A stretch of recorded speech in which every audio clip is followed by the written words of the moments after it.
اعوذ باللہ من الشیطان الرجیم بسم اللہ الرحمن الرحیم الحمد للہ رب العالمین وصلی اللہ علی سیدنا محمد وآلہ الطاہرین۔ آج کا ہمارے چھٹے درس کا عنوان تقلید ہے۔ تقلید کو سمجھنے سے پہلے میں یہاں پہ قرآن کی آیت کی تلاوت کرنا چاہوں گا، وہ یہ ہے کہ بسم اللہ الرحمن الرحیم۔ خداوند عالم سورہ نحل آیت نمبر 36 میں ارشاد فرماتا ہے کہ فَاسْأَلُوا أَهْلَ الذِّكْرِ إِن كُنتُمْ لَا تَعْلَمُونَ، یعنی سوال کرو اہل ذکر سے، اہل علم سے کہ اگر تم نہیں جانتے۔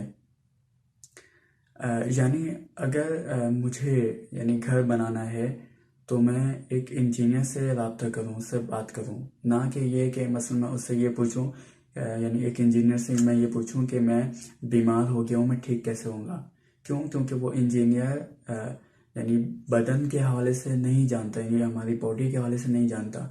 وہ جو اہل ذکر ہے وہ گھر بنانے کے معاملے میں ہے۔ اسی طریقے سے اگر میرا موبائل خراب ہو گیا ہے تو میں لیپ ٹاپ والے کے پاس نہیں جاؤں، میں یہ نہیں کہوں کہ میرا موبائل صحیح کر دو۔ کیونکہ لیپ ٹاپ والا اہل ذکر نہیں ہے موبائل کے معاملے میں، وہ جانتا ہے لیپ ٹاپ کے بارے میں، نہ کہ موبائل کے بارے میں۔ تو بس خداوند عالم کہہ رہا ہے یہاں پہ کہ سب اس شخص سے سوال کرنا ہے جو جانتا ہے، نہ کہ ہر کسی کے پاس چلے گئے۔ مثلا میرا موبائل خراب ہو گیا تو میں لیپ ٹاپ والے کے پاس چلا گیا، نہیں۔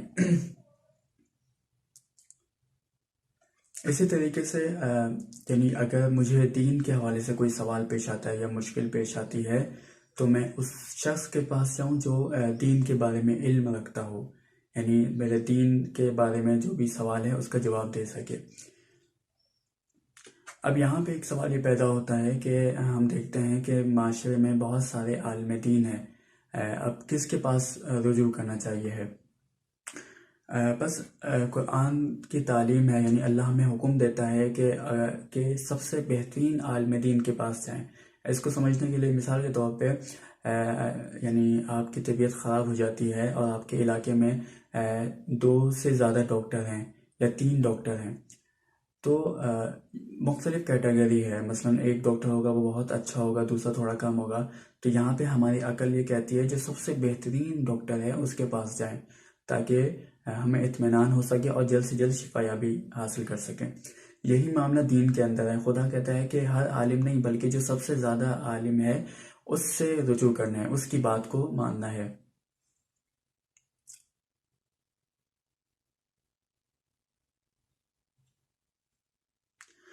اب ہمیں پتہ کیسے چلے گا کہ کون سب سے زیادہ عالم ہے؟ اس کی 3 شرط ہمیں دین نے بتائی ہیں۔ عالم کی شناخت کے لیے 3 طریقے بتائے ہیں۔ پہلا تو یہ کہ انسان کے پاس دین اسلام اس نے اتنا پڑھا ہو، اتنا علم ہو کہ وہ جانتا ہو کہ وہ ابھی سب سے زیادہ عالم کون ہے، سب سے زیادہ دین کا علم امام زمانہ کے بعد ان کی غیبت میں سب سے زیادہ عالم کون ہے وہ خود جانتا ہو۔ اگر اس کو پتہ چل جائے تو اس سے پھر سوال کرے دینی معاملات میں، ٹھیک ہے۔ دوسرا طریقہ یہ ہے کہ 2 عادل عالم گواہی دیں۔ مثلا 2 عادل ایسے عالم ہوں کہ کبھی ان سے گناہ نہ دیکھا ہو، ان سے پوچھا جائے کہ آپ ابھی اس زمانے میں کون سب سے زیادہ عالم ہے کہ ہم اس سے سوال کریں دینی معاملے میں۔ تیسرا یہ ہے کہ کچھ اہل علم بتائیں کہ بھائی فلاں مجتہد، فلاں عالم جو ہے ابھی اس دور میں سب سے زیادہ علم رکھتا ہے دین کے بارے میں۔ تو یہ 3 طریقے ہیں کہ جس کی وجہ سے ہم عالم کو سب سے زیادہ عالم دین کے بارے میں اس کو ہم پہچان سکتے ہیں تاکہ ہم اس کو فالو کر سکیں۔ اچھا، مجتہد کسے کہتے ہیں؟ مجتہد لغت میں ڈکشنری میں کہتے ہیں جو کوشش کرے، کوشش کرنے والے کو مجتہد کہتے ہیں۔ اصطلاح میں ایک ایسے شخص کو کہتے ہیں اصطلاح کے اندر کہ جس نے دین اسلام کے لیے بہت زیادہ کوشش کی ہو، خوب ایسے شخص کو مجتہد کہتے ہیں۔ اور تقلید بھی یہی ہے۔ تقلید کیا ہے کہ جو سب سے زیادہ علم رکھتا ہو، جو اہل ذکر ہو قرآن کی زبان میں، ہم اس سے سوال کریں اور اس کے مطابق عمل کریں تاکہ اللہ ہم سے وہ قبول کرے۔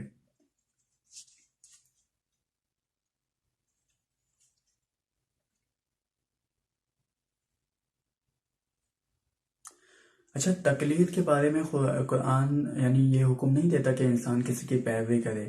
اسلام یہ کہتا ہے کہ انسان کو چاہیے وہ اتنا علم حاصل کرے کہ وہ کسی کی پیروی نہ کرے. مثلا میرے پاس اتنا وقت ہو 20-30 سال یا 40 سال، اتنا وقت ہو کہ میں 30 یا 40 سال دین اسلام کو پڑھنے کے لیے گزار دوں، تاکہ میں دین کی جو سمجھ ہے، اس کا جو فہم ہے، وہ میں حاصل کر سکوں. اسلام پہلے پہ یہ کہتا ہے کہ سب سے پہلے انسان کو چاہیے کہ کوشش کرے دینی علم حاصل کرے، ٹھیک ہے، تاکہ وہ خود دینی احکام کو سمجھ سکے، خدا اس سے کیا چاہ رہا ہے اس کی زندگی میں. یہ پہلا راستہ ہے، یہ پہلا طریقہ ہے. دوسرا طریقہ، اسلام نے ہمیں یہ آپشن دیا ہے کہ بالفرض ہمیں یعنی ہم یعنی 20 سال یا 30 سال یا اس سے زیادہ ہم اسلام کے لیے نہیں نکال سکتے. ہمارے پاس وقت نہیں ہے کہ ہم دین اسلام کے لیے وقت نکال سکیں تاکہ ہم اس سے پڑھ سکیں. تو اسلام کہتا ہے کہ بس دوسرا طریقہ یہ ہے کہ جو سب سے زیادہ عالم ہے، جس نے اپنی زندگی کا بیشتر حصہ یعنی بہت زیادہ حصہ دین اسلام کو پڑھنے کے لیے گزارا ہے. جیسے میں نے شروع میں عرض کیا کہ اہل ذکر کی بات ہوئی ہے، جو اہل علم ہے، ٹھیک ہے. اسلام کہتا ہے آپ خود اہل علم بن جائیں اور کسی کی پیروی نہ کریں.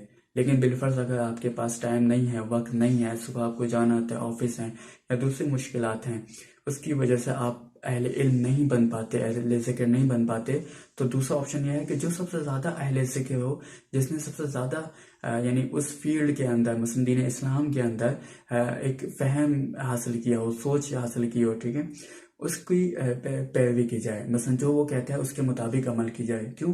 کیونکہ وہ عالم ہے دین کا، نہ کہ ہر کسی کی بات پہ. یہ دوسرا طریقہ ہے ہمارے پاس. تیسرا طریقہ یہ ہے کہ مثلا جو اہل علم ہیں یعنی جو مجتہدین ہیں، اس میں سے چند ایک کی تقلید میں یعنی سب کی تقلید کی جائے، سب کی اس حوالے سے کہ مثلا جو سب سے زیادہ بہتر فتویٰ دے رہا ہے اس پہ عمل کریں. مثال کے طور پہ آیت اللہ سستانی کسی مسئلے میں کہتے ہوں کہ یہ جو ہے کام مکروہ ہے، شدید مکروہ کام ہے، ٹھیک ہے، اور آیت اللہ خامنہ یہ کہتے ہوں کہ یہ مثلا یہ کام جو ہے یہ کوئی بھی کام مثلا یہ حرام ہے. تو بس تیسرا آپشن یہ ہے کہ کیونکہ میں مختلف مجتہد کی تقلید کر رہا ہوں، تو مجھے دیکھنا ہوگا سب سے بہتر یعنی سب سے احتیاط والا راستہ کون سا ہے. تو یہاں پہ احتیاط والا معاملہ یہ ہے کہ حرام میں سمجھوں، یعنی میں اس کام کو انجام نہ دوں. یعنی جیسے آپ کو عرض کیا، ایک مجتہد کہہ رہے ہیں کہ شدید مکروہ ہے، دوسرا مجتہد کہہ رہے ہیں کہ حرام ہے، تو مجھے حتماً وہ کام نہیں کرنا چاہیے. یہ ہو گیا احتیاط پہ عمل کرنا، یعنی ایک سے زیادہ مجتہد کی. یہ 3 طریقے ہیں دین اسلام پہ عمل کرنے کے لیے.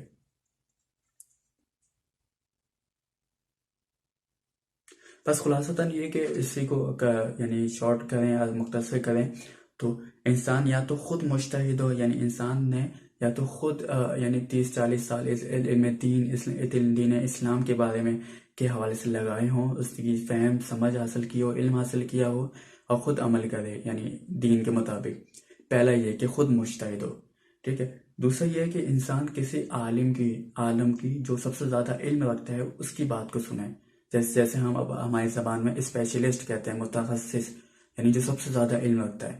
یعنی ڈاکٹرز میں مختلف ڈاکٹرز ہیں، ایک ہے ڈاکٹر یعنی دل کا اسپیشلسٹ یا آنکھ کا اسپیشلسٹ. تو انسان یہ کہتا ہے کہ آنکھ کے اسپیشلسٹ کے پاس جائیں تاکہ وہ کیونکہ وہ زیادہ جانتا ہے، ٹھیک ہے. اسی طریقے سے دین اسلام میں بھی ہے.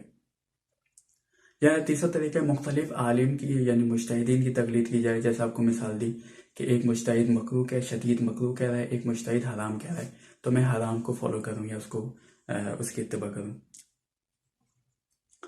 بس یہ ہم نے یعنی یہ جو شرائط پڑھی دینی احکام کو جاننے کے لیے.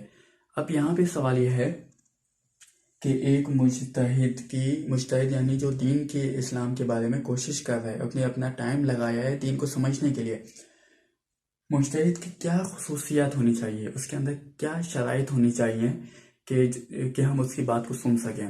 آپ سے پہلے بھی شاید عرض کیا تھا کہ اسلام میں ہر عبادات کی شرط ہیں گی. اگر وہ شرط وہ ہوتی ہیں کسی بندے میں تو وہ اسلام قبول کرتا ہے. تو یہاں پہ بھی مجتہد کی کچھ خصوصیات ہیں، کچھ شرط ہیں.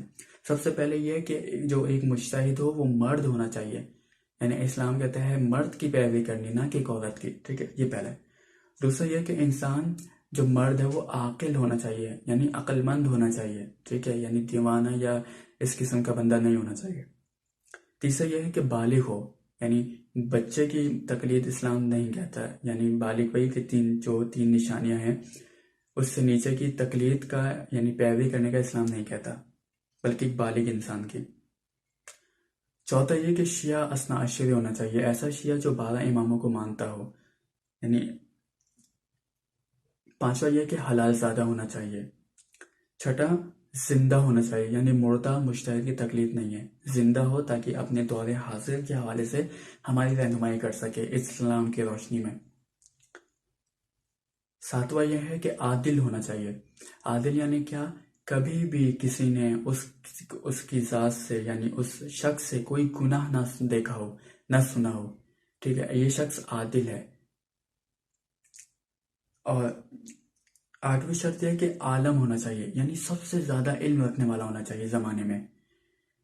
تو ایک ایسا شخص کہ جس کے اندر یہ تمام صفت پائی جاتی ہوں، یہ مجتہد ہے، ٹھیک ہے، یعنی یہ مجتہد کی شرائط ہیں، خصوصیات ہیں۔